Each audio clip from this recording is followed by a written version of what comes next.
Good morning students of class 8। हम पढ़ रहे थे सेंटेंस रीऑर्डरिंग। ठीक है, सेंटेंस रीऑर्डरिंग के मैंने आपको 6 रूल्स समझा दिए थे। तो अब हम आगे हमको ये रूल्स पढ़ने हैं। पेज नंबर है आपका ये 123। ठीक है, 123 पेज नंबर पर। तो बुक ओपन कर लीजिए आप और साथ साथ में इसको समझिए रूल्स को। 7th हम पढ़ रहे थे, देखो कि जो सेंटेंस होते हैं वो आगे पीछे जो वर्ड्स होते हैं, तो किसी भी सेंटेंस को हमें अगर उसको सही मतलब निकलता हो तो ही वो सेंटेंस कहलाता है।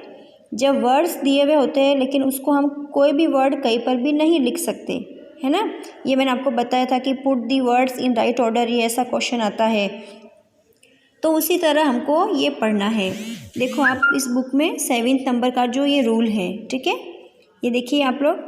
There are some sentences which have more than one adjective. It means more than one adjectives are associated with the same noun. एक ही सेंटेंस में खूब सारे एडजेक्टिव हो सकते हैं। मोर देन वन एडजेक्टिव क्या होता है? जो किसी नाउन की क्या बताता है? विशेषता बताता है। ठीक है, वो होता है एडजेक्टिव। तो एक से ज़्यादा एडजेक्टिव हो सकता है। जैसे ये सेंटेंस आप देखेंगे, my father lives in a nice old house. मेरे पिताजी रहते हैं एक सुंदर पुराने घर में। अब इस हाउस के 2 एडजेक्टिव हो गए, एक तो नाइस भी हो गया, एक ओल्ड भी हो गया। दोनों एडजेक्टिव है, उस हाउस की विशेषता बता रहे। उसी तरह देखिए, in the classroom there was a beautiful large round wooden table. Classroom there was a, देखो इसमें वुडन टेबल, इसमें टेबल की कितनी विशेषता बताई हुई है, कितने एडजेक्टिव बताए हुए हैं? ब्यूटीफुल, लार्ज और राउंड और वुडन। 4 उसके एडजेक्टिव बताए हुए टेबल के, कि वह ब्यूटीफुल भी है, फिर उसका उसके साइज़ बताई हुई है कि वो लार्ज है, उसका शेप बताया हुआ है वो राउंड है, और वो किस चीज़ का बना हुआ है? वुडन है। और सबसे पहले उसकी क्वालिटी की वो कैसा है। तो अब आप कहोगे कि इसमें टेबल का हम कहीं पे भी लिख सकते थे, जैसे वुडन ब्यूटीफुल लार्ज राउंड, या राउंड लार्ज वुडन ब्यूटीफुल। विशेषता ही तो बतानी है किसी नाउन की, तो हम इन चारों को कहीं पे भी आगे पीछे लिख सकते हैं। बट ये रॉन्ग है, ऐसा नहीं होता। इनके भी रूल है। देखो यहाँ पर आपको दिखेगा इनके क्या रूल है, कि there are 2 adjectives expressing fact and opinion, their sequence remains as such.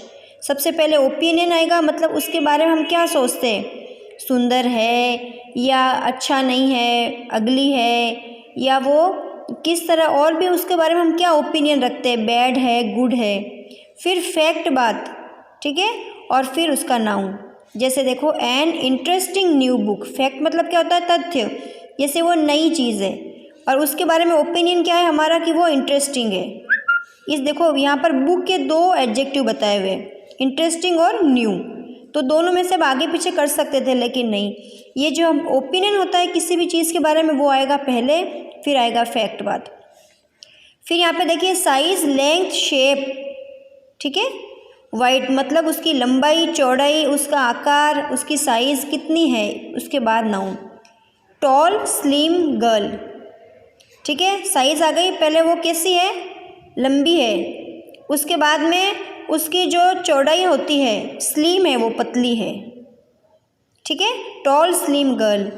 Long, narrow, bridge, वापस यहाँ पे आ गया, उसकी साइज़ कितनी है, और फिर उसकी वो जो चौड़ाई है, वो उसका कितना, उसका शेप है, मतलब वो उसका वेट कितना है। बिग राउंड बॉल, देखो यहाँ पर उसका शेप आ गया और उसकी साइज़ कितनी है। शॉर्ट वाइड कैनल, समझ में आ रहा है ना आप लोगों को? ये सारे जो है ये क्या है, इनके एडजेक्टिव है। Short, wide, tall, slim, long, narrow, big, round, ये सब इनके एडजेक्टिव है। हमको इंग्लिश ग्रामर के बारीकी में जाना है।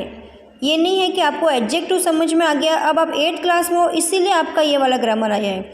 सबसे पहले क्या आता है ग्रामर में? देखो, एडवर्ब बताते हैं, एडजेक्टिव बताते हैं। अभी तक आपने यही पढ़ा है, एडजेक्टिव और एडवर्ब। लेकिन ऐसे कई सेंटेंस आते हैं जिसमें हम देखते हैं कि बहुत सारे एडजेक्टिव होते हैं, 3-3, 4-4 एडजेक्टिव होते हैं एक ही नाउन के। तो उसको हम कैसे करें, उसमें हम आगे पीछे कैसे कर सकते हैं, तभी वो सेंटेंस सही बनता है। ये होता है सेंटेंस रीऑर्डरिंग। अब आपको थोड़ा बड़े